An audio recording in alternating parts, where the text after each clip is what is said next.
This week, absolutely explosive for AI. Claude just leveled up with precision coding and hybrid reasoning. DeepMind dropped a model that can generate living, breathing 3D worlds in real time. And OpenAI, they released 4 versions of GPT-5 and 2 open-source beasts you can run on your own hardware.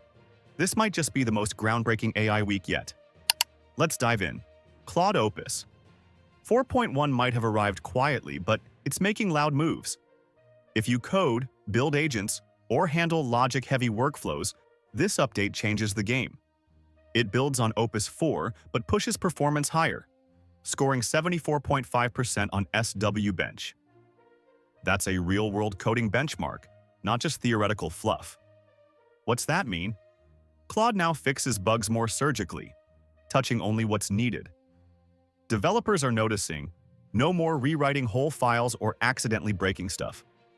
GitHub's seen better multi-file handling. Rakuten's engineers rely on it for daily debugging. And Windsurf claims it performs a full standard deviation better than before. The best part? No migration headaches. Same API, same pricing. Just switch to the new model ID. It's already live on Amazon Bedrock and Google's Vertex AI.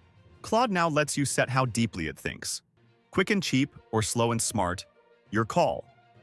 In long workflows or when building agents, that flexibility is gold. Benchmarks like Tabench used Claude's 64,000 token capacity to let it plan more deeply, and the results improved. It also tracks data better, follows logic chains more clearly, and aces document analysis. In one test, it was allowed to think through problems up to 100 steps deep and still wrapped up tasks early. All that without compromising on safety. It maintains Anthropic's Safety Level 3. Blocks harmful prompts 98.76% of the time.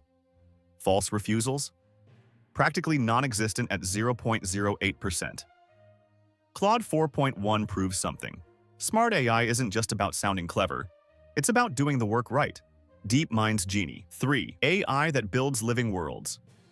While everyone else is refining chatbots, DeepMind took a hard left, and it's amazing. Genie 3 doesn't just respond to prompts. It builds entire 3D worlds from them. Type in a description, and Genie generates an interactive world at 720p and 24 FPS, live. And not just pretty scenes. These are persistent environments. Walk a path, turn around, come back. The world remembers. That's huge. Most AI simulations collapse after 30 seconds. Genie 3 holds steady. Terrain, weather, actions, all react and evolve based on your input. Behind the scenes, Genie rebuilds every frame in real time, constantly referencing the entire timeline so far. It handles lighting shifts, terrain changes, and user actions without breaking a sweat. Examples? Drive a rover through lava fields. Stroll Victorian streets with wormholes to deserts.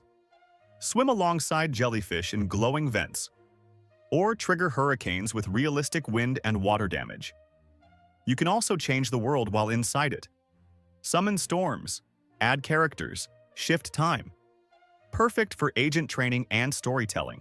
It doesn't understand agent goals, it just reacts. And that's powerful for testing behavior in dynamic scenarios. Is it perfect? Not yet. Sessions are capped. Agent actions are limited. It can't recreate real-world maps. But it's further along than anything we've seen in public so far.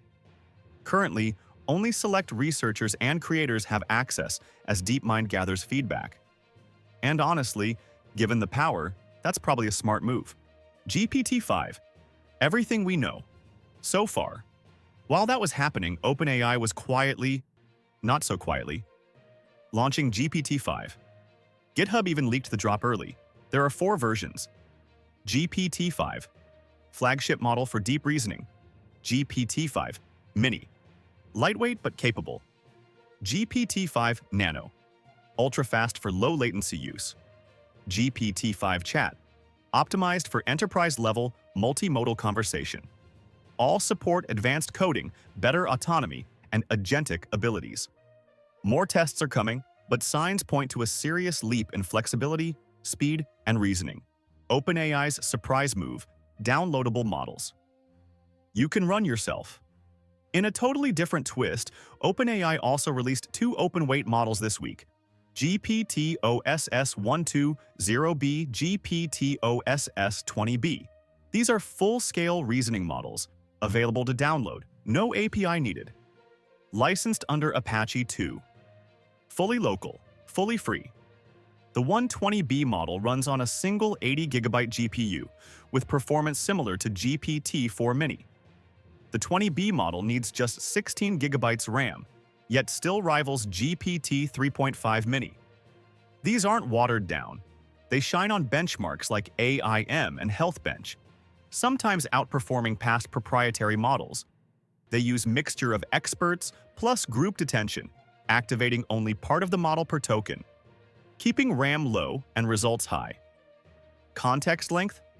128,000 tokens. Trained like GPT-4. Fine-tuned, reinforced, aligned.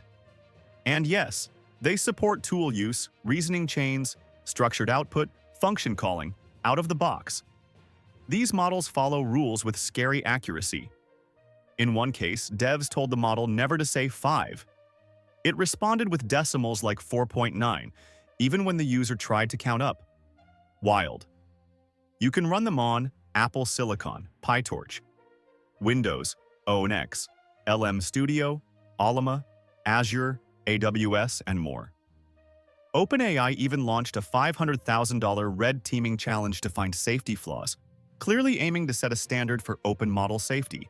This week redefined what's possible in AI. We saw agent brains evolve, open models go mainstream, and AI-generated worlds come alive. So, what blew your mind the most? Drop your thoughts in the comments. I read them all. Like and subscribe this channel. Thanks for watching. See you in next video.